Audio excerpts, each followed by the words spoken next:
Olá, professor da Escola Bíblica, muito bem-vindo ao canal de comunicação da Igreja Evangélica Assembleia de Deus e também da Escola Bíblica, a qual nós usamos para compartilhar com você informações sobre a aula. Essa é a série dos jovens e é um prazer mais uma vez receber você, querido professor, para juntos aprendermos e compartilharmos conhecimento.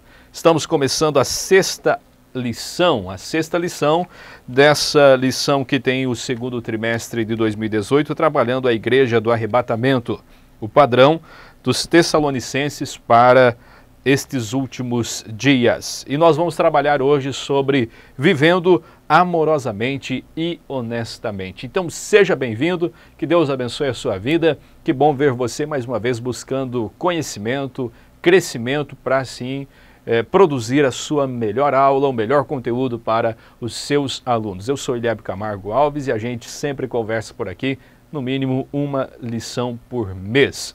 Se ainda não é inscrito no canal, se inscreve.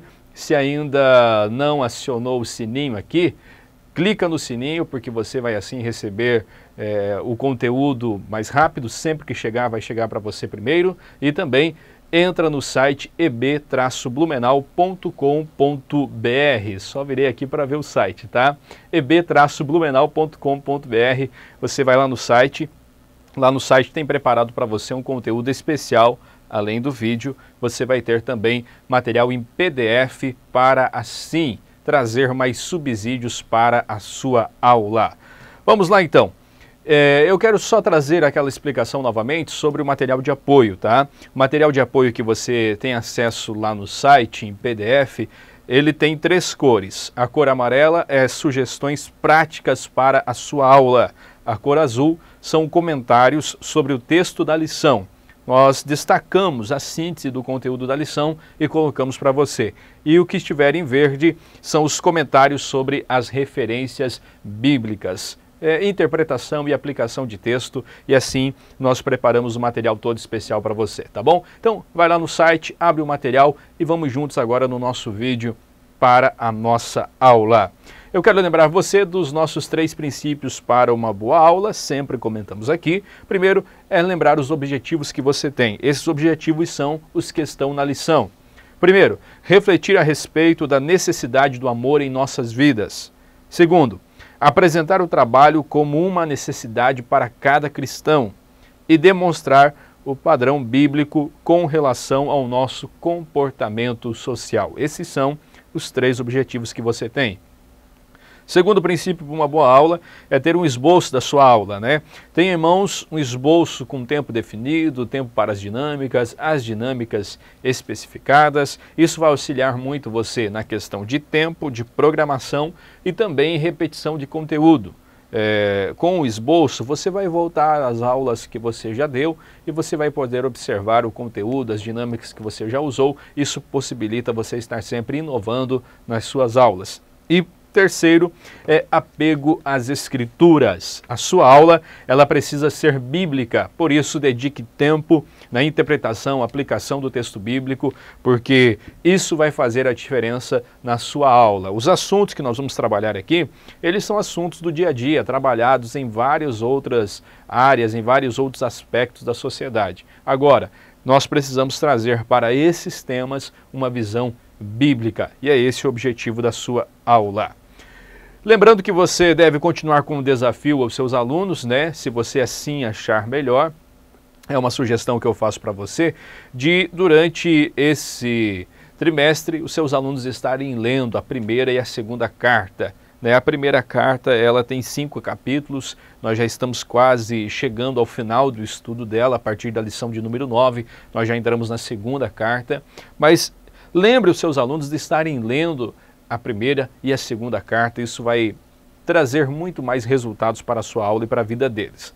Também outra sugestão que eu faço, repito ela para você aqui, é do concurso bíblico no início da sua aula, uma forma de você envolver os seus alunos com o conteúdo e também com a própria aula. Às vezes os alunos chegam até entrar no ritmo da aula, joga esse conteúdo bíblico, faz essa dinâmica com os seus alunos, coisa rápida, não precisa se estender muito, mas vai trazer eles para o assunto e também para a aula que você tem.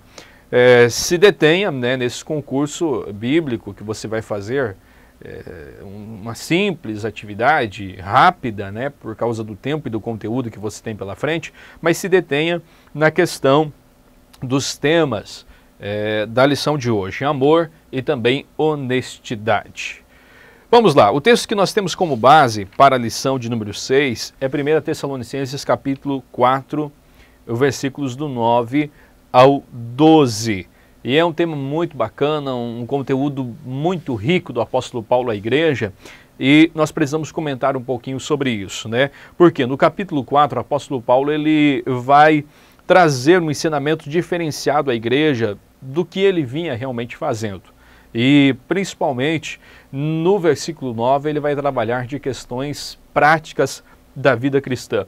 O foco do apóstolo aqui é realmente comunicar à igreja sobre uma vida de santidade prática. E ele vai começar no versículo 9 falando sobre a instrução de Deus ao povo, que o povo deveria amar uns aos outros. Os cristãos deveriam cultivar o amor uns pelos outros. O apóstolo Paulo começa então trabalhando naquilo que a nossa lição vai destacar, o amor entre os irmãos. E esse amor que o apóstolo Paulo está escrevendo à igreja é realmente esse amor ágape, ou seja, um amor que se doa, um amor incondicional. Se Cristo está em nós, se nós realmente confessamos a Cristo, se Ele nos transformou, então nós temos um amor que é capaz de fazer a gente se doar, de a gente ir além, romper as barreiras e assim alcançar aqueles que estão junto de nós. O próprio Jesus disse que nós seríamos conhecidos dele como discípulos do Senhor se nós amássemos uns aos outros.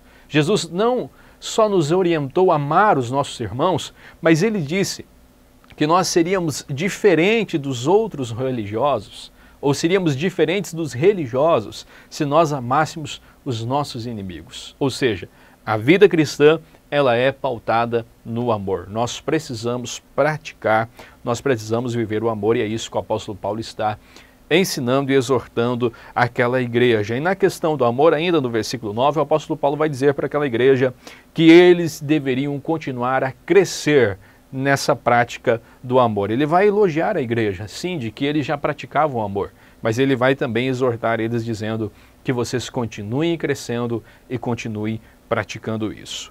Ainda no versículo 11, o apóstolo Paulo vai trabalhar a questão de 3 exortações à igreja, 3 exortações muito práticas da vida, né? E o apóstolo Paulo diz assim, procureis viver quietos, tratar dos vossos próprios negócios e trabalhar com as vossas próprias mãos.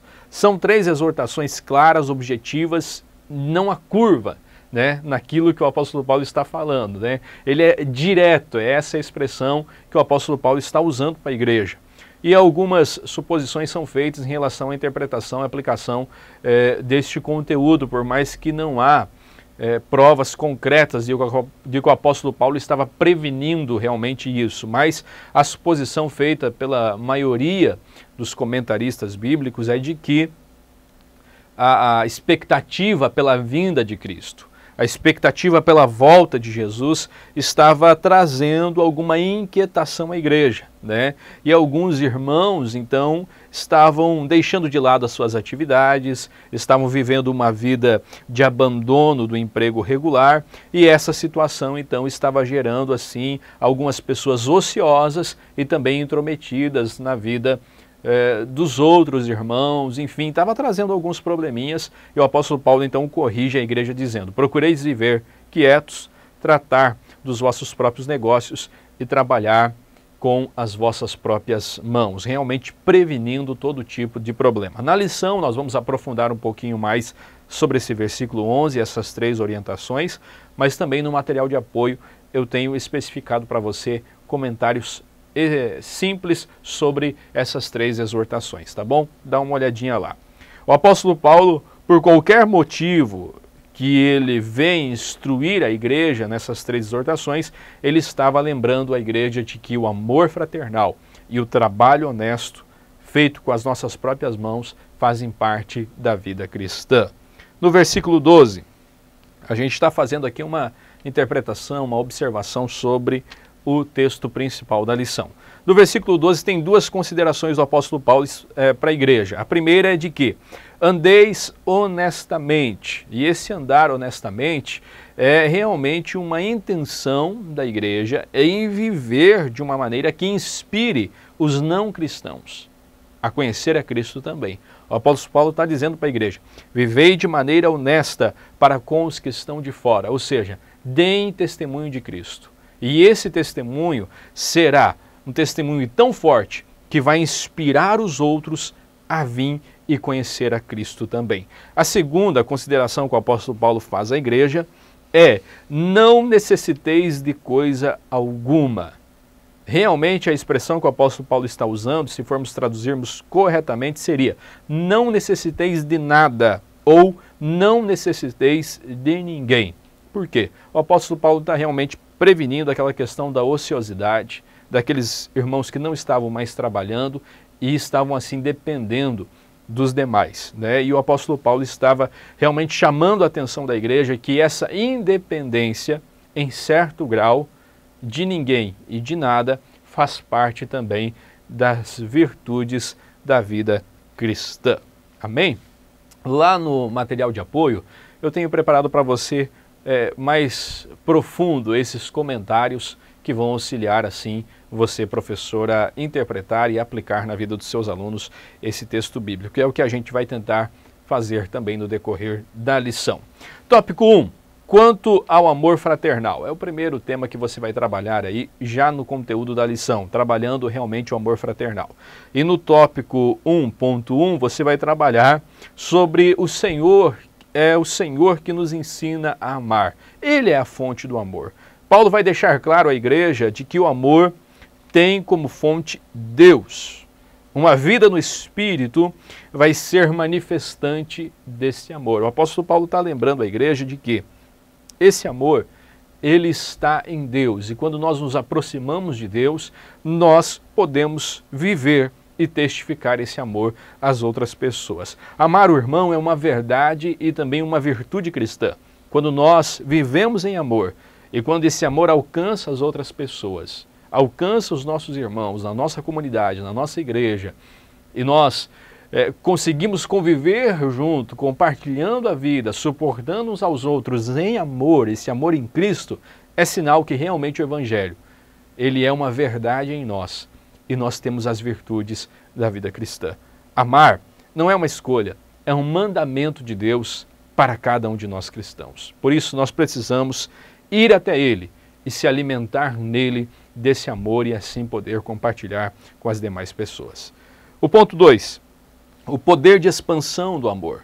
E o comentarista vai deixar bem claro aqui que aquilo que as pessoas chamam de amor, mas não pode ser compartilhado, não pode ser expandido, transmitido a outros, isso não é amor.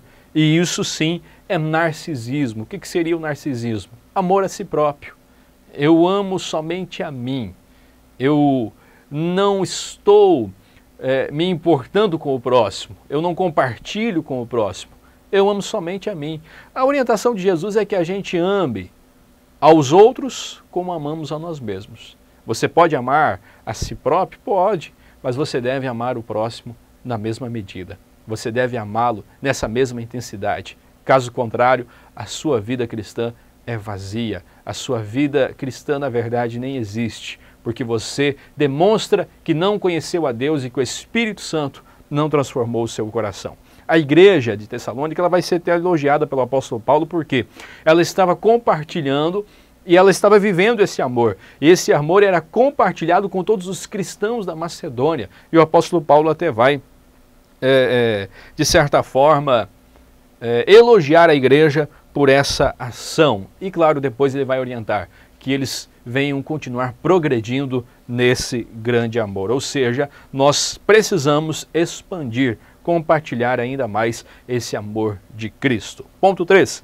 O amor, uma medida que sempre deve aumentar. Se tem algo que não deve diminuir na sua vida, é o amor. E a orientação da palavra de Deus é: não deveis nada a ninguém, senão o amor. O amor é sempre uma dívida que a gente deve ter com as pessoas. A gente deve amar elas. E essa dívida aumenta cada vez mais. E esse pagamento deve aumentar cada vez mais. Por quê? Nós somos chamados a compartilhar esse amor de Cristo. Paulo aconselha a igreja para que no amor eles continuem a crescer. Versículo 10. Que continueis a progredir cada vez mais. Ou seja, que façam ainda mais do que vocês estão fazendo. Querido professor, oriente seus alunos, se eles já estão praticando o amor, se esse amor já está sendo demonstrado por eles, que eles façam ainda mais, com mais vida, porque nós somos chamados a viver numa esfera de vida em que esse amor aumente cada vez mais. Então, que você possa orientar os seus alunos a eles praticarem e aumentarem essa medida do amor. Assim nós vamos ao tópico 2, vivendo por fé, trabalhando com honra. Nós vamos trabalhar agora a questão do trabalho. Trabalhamos primeiro o amor, depois tu vai trabalhar a questão da ocupação, do trabalho, do serviço e por último nós vamos dar ênfase à honestidade. Um estilo de vida modesto é o ponto 1, a sugestão do apóstolo Paulo à igreja, que eles deveriam viver de maneira quieta, ou seja, o apóstolo Paulo estava orientando a igreja a viver de uma maneira modesta, de uma maneira simples, não levada pelo consumismo que nós temos hoje na nossa sociedade, mas viver uma vida quieta, uma vida simples. Aqui você pode conversar com os seus alunos, é uma dinâmica ou uma sugestão que eu faço para você, que você venha conversar com os seus alunos sobre a rotina de vida deles, como que a família deles tem conduzido a vida.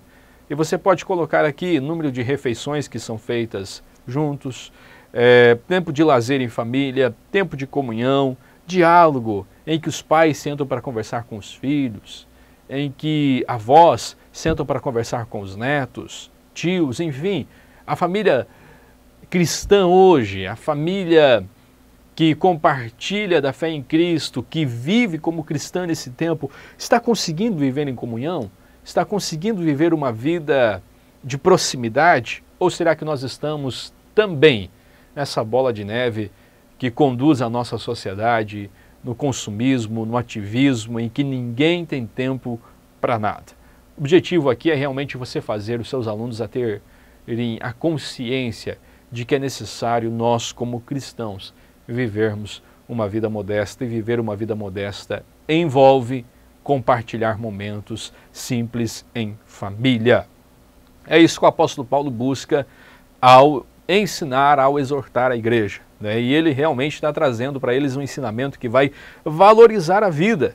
Ele vai trazer à igreja a instrução: vivam de modo quieto, vivam de modo modesto.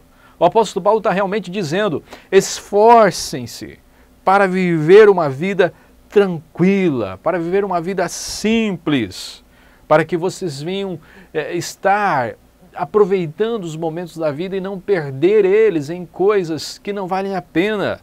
O apóstolo Paulo está realmente ensinando aquela igreja a viver no oposto daquilo que muitas vezes nós almejamos, que é ser visto e é ser ouvido. O apóstolo Paulo está dizendo à igreja: vivam de maneira quieta. Como nós precisamos disso? Como nós nos aceleramos tanto com as nossas agendas, com as nossas atividades, que às vezes a vida ela passa e a gente não percebe. Nós somos levados a um confrontamento da palavra de Deus, nós somos levados agora ao aconselhamento do apóstolo Paulo: vivam de maneira quieta, de maneira simples. Oriente seus alunos para que eles tenham uma mudança de vida, de agenda e que realmente optem por viver uma vida mais simples, mais modesta. Ponto 2. Trabalhar nunca deve ser um fardo. Essa é uma grande verdade. E isso nós precisamos trazer para a nossa sala de aula, para a nossa geração e aplicar a eles essa grande verdade bíblica. Trabalhar nunca deve ser algo pesaroso a ninguém, porque Deus nos fez para o cumprimento de responsabilidades. E entre essas responsabilidades está o nosso trabalho. Nós precisamos de uma geração que trabalhe. Nós precisamos de uma geração que tenha propósito e que através do trabalho alcance os objetivos de vida.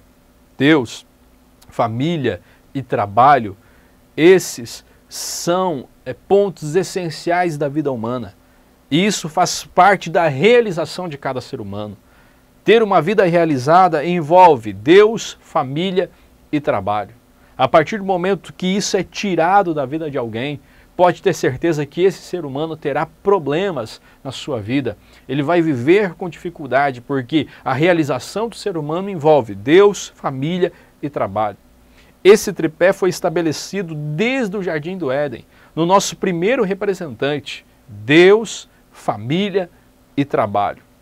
Mesmo estando num lugar onde tudo era belo, tudo era harmonioso, mas ali Adão tinha um relacionamento com Deus, ali Adão teve uma família, que Deus gerou essa família para ele, e ali Adão tinha trabalho.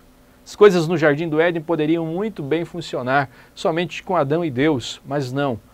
A família veio para suprir a necessidade e o trabalho veio para trazer também responsabilidade ao homem. Nós precisamos voltar ao princípio e ver que esse tripé, ele nos acompanha desde o início. E a partir do momento que se tira algo disso, se desestrutura a vida do ser humano. Lembre aos seus alunos que o trabalho faz parte da vida, faz parte das responsabilidades. E nós precisamos de uma geração que trabalhe, que se doe e que queira fazer a diferença através de uma vida com essas responsabilidades. Ponto 3. O jovem, a vocação e a profissão. É um tema que eu acho que os seus alunos vão participar muito aqui, né? No ponto 3. Trabalhando sobre a questão de realmente eles encararem de frente a sua vocação, o seu trabalho e encararem também a profissão e buscarem uma profissão a qual sejam vocacionados para isso, mas que nesta profissão eles cumpram o chamado, eles cumpram o ID e façam realmente a diferença. Deixe claro aos seus alunos de que não há dicotomia na vida cristã. Não existem cristãos chamados e cristãos normais. Todos nós somos vocacionados e participantes da missão de Deus. Aonde quer que eu esteja, sou um participante da missão. Qual for a profissão que eu desenvolva, sou um participante da missão e em missão. Desde que eu esteja trabalhando em tempo integral numa igreja, reconhecido como obreiro, ou desde que eu seja um profissional numa sala de aula, num consultório médico, enfim. Eu, sendo um cristão, estou em missão, porque sou um vocacionado e sou participante da missão de Deus. A missão, ela é integral, integral no sentido de ser inteira, que envolve você por inteiro. E Deus não usa apenas um grupo de pessoas. Ele se move na diversidade do seu corpo, dos membros desse corpo. E por isso, a vocação faz parte do chamado. E a vocação é um meio pelo qual Deus nos usa para que nós venhamos assim produzir no reino, ainda com mais ânimo, ainda com mais alegria. Há um entendimento muito errado, e essa dicotomia ainda prevalece na vida cristã nos dias de hoje, de que Deus tem cristãos chamados e cristãos normais. Não existe isso. Todo cristão é chamado, todo cristão é enviado, todo cristão é participante da missão e deve encarar isso com responsabilidade, com ousadia e assim fazer a diferença. Nesse ponto 3, eu faço uma sugestão para você, de que você traga para a sua sala de aula um teste vocacional. Hoje é simples de você conseguir um teste vocacional na internet e no material de apoio eu compartilho um link com você de um teste que eu fiz enquanto produzia a aula para compartilhar aqui com você. Parei alguns minutinhos e fiz um teste vocacional bem bacana e bem instrutivo. Então eu compartilho esse link aqui, você pode ter outros, enfim, isso pode até ser feito online. Hoje com o celular, smartphone, seus alunos vão conseguir, quem sabe, fazer até na própria sala de aula. Talvez nenhum deles fez um teste vocacional ainda, ou fez em um ambiente que faltava direção, instrução. Talvez você, professor, seja um canal que Deus quer usar para despertar esse jovem para seguir a sua vocação e cumprir o chamado de Deus para a vida dele. Assim nós entramos no tópico 3, sobre o cristão e seus negócios. O ponto 1 vai dizer honestidade como referencial de testemunho. Aqui Paulo vai aconselhar os cristãos a andarem de maneira honesta. E o autor da lição está destacando esse ensinamento do apóstolo Paulo. E o apóstolo Paulo está dizendo à igreja, andeis de maneira que inspire respeito dos não cristãos. Ele está realmente aconselhando a igreja para dar um testemunho forte da fé, mas um testemunho que iria inspirar as outras pessoas a conhecer a Cristo e a virem participar do corpo de Cristo. Nós, como igreja, somos chamados também a viver de maneira honesta, a viver de maneira em que a nossa vida resplandeça a luz de Cristo e atraia outras pessoas a Ele também. Ponto 2. Colaboradores e não parasitas sociais. Aqui o apóstolo Paulo realmente traz um ensinamento à igreja de que eles deveriam abandonar todo tipo de ociosidade e que eles deveriam realmente trabalhar.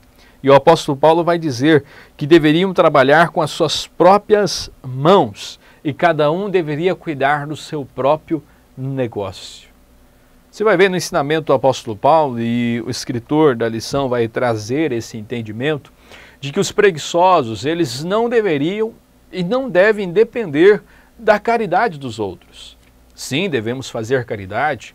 O apóstolo Paulo vai aconselhar aqui, no versículo 9, o comentarista da lição vai trazer, no primeiro tópico, de que o amor é fraternal, o amor é incondicional, o amor é ágape, nós devemos alcançar os nossos irmãos sim. Só que, em uma cultura onde o amor é trazido à prática, realmente a vivência do amor é encarnada, há também um grupo onde talvez a desonestidade impere, e esse grupo tenta viver da dependência do amor, da caridade dos outros. O conselho do apóstolo Paulo, e o que nós queremos comentar aqui, é de que os preguiçosos não devem depender da caridade dos outros. O amor fraternal, ele sim torna as pessoas mais solícitas, torna as pessoas mais a compartilharem aquilo que têm, a alcançarem, a suprir as necessidades uns dos outros, mas jamais da legalidade a algum cristão de ser parasita, de ser alguém explorador dos outros. Sim, nós devemos alcançar os necessitados, os pobres, aqueles que realmente têm carência, mas preguiçosos. Fica o conselho do apóstolo Paulo. Trabalhe e cada um viva do trabalho das próprias mãos. Essa independência que o apóstolo Paulo também aconselha a igreja, cabe nesse sentido, que a gente não dependa de nada e nem de ninguém. Ou seja, aquilo que você pode fazer, faça. É isso que o apóstolo Paulo está dizendo. Trabalhe, não fique ocioso, não perca seu tempo, porque a ociosidade vai trazer muitos outros problemas à igreja. E essa é uma grande verdade. Hoje a ociosidade traz problemas imensos a uma igreja, a uma comunidade, à sociedade no geral. Nós precisamos olhar para isso e ver que uma vida com trabalho, com honestidade, com dignidade, é sim um conselho da palavra de Deus para nós. Por quê? Porque Ele sabe que quando falta-nos essa responsabilidade, nos tornamos vulneráveis e perdemos o propósito muito rápido e de maneira simples vivemos a vida descompromissados. Nós precisamos fugir dessa grande realidade. Não podemos ser parasitas sociais. O cristão deve ser alguém que busca fazer a diferença e viver de uma maneira em que venha inspirar outros a conhecer a Cristo e assim estarem também compartilhando a fé. Ponto 3 do tópico 3 para a gente terminar. O jovem cristão e a geração nem. Grande número de pessoas entre 18 e 25 anos fazem parte dessa geração. A geração nem. Geração que nem trabalha e nem estuda. Isso aponta para um grande problema social no Brasil. Segundo alguns dados que eu andei olhando, 2017, o ano passado, o número desses jovens dessa geração chegava a 11,6 milhões no Brasil. Ou seja, uma geração que vive com problema, uma geração complicada. E nós, professores, precisamos ir à nossa sala de aula com ousadia, com graça de Deus, com direção da palavra, instruir os nossos jovens para que eles não façam parte desse grupo. Sim, pode haver um mercado de trabalho com problemas, com dificuldades nos dias de hoje, mas jamais nós precisamos ou jamais nós podemos fazer uso de desculpas e aceitar que os nossos jovens façam parte dessa geração. Nós temos uma geração de jovens para instruir, para dirigir, para direcioná-los a uma vida com propósito. E uma vida com propósito faz parte de alguém que assume a responsabilidade dos estudos e do trabalho. Alarmante esse número de 11,6 milhões de jovens no Brasil, entre 18 e 25 anos, que não trabalham e nem estudam. Como cristão, os nossos jovens devem fugir deste grupo, devem realmente lutar contra essa grande verdade. O conselho do apóstolo Paulo à igreja nos motiva ainda nos dias de hoje a fugir desse grupo de pessoas e realmente buscarmos compromisso e propósitos na vida.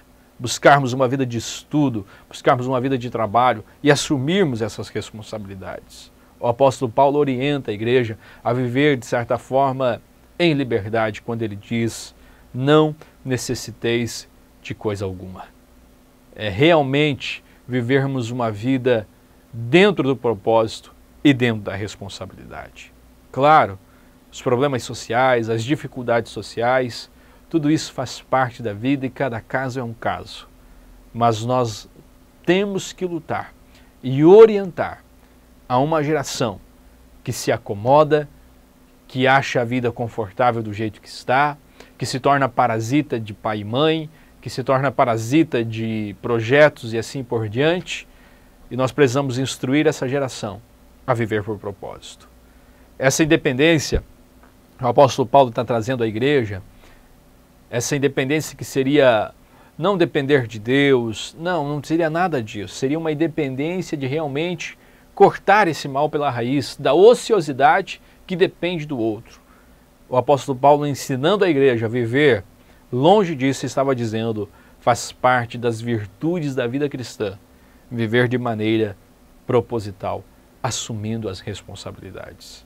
Por isso, professor, desafie os seus jovens a viverem com propósito, desafie os seus jovens a melhorar no estilo de vida que eles têm vivido, a melhorar nos estudos, aqueles que não estudam a procurar um curso, uma faculdade, algo assim envolverem, aqueles que não trabalham a procurar um trabalho, a entrarem no mercado de trabalho, se possível, leve oportunidades de trabalho para essa sala de aula, oriente eles a como entrar no mercado de trabalho, enfim, nós estamos aqui para orientar essa geração.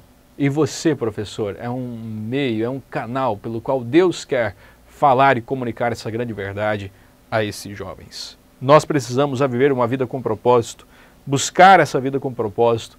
Essa é a orientação da palavra de Deus para cada um de nós. Assim nós chegamos à conclusão.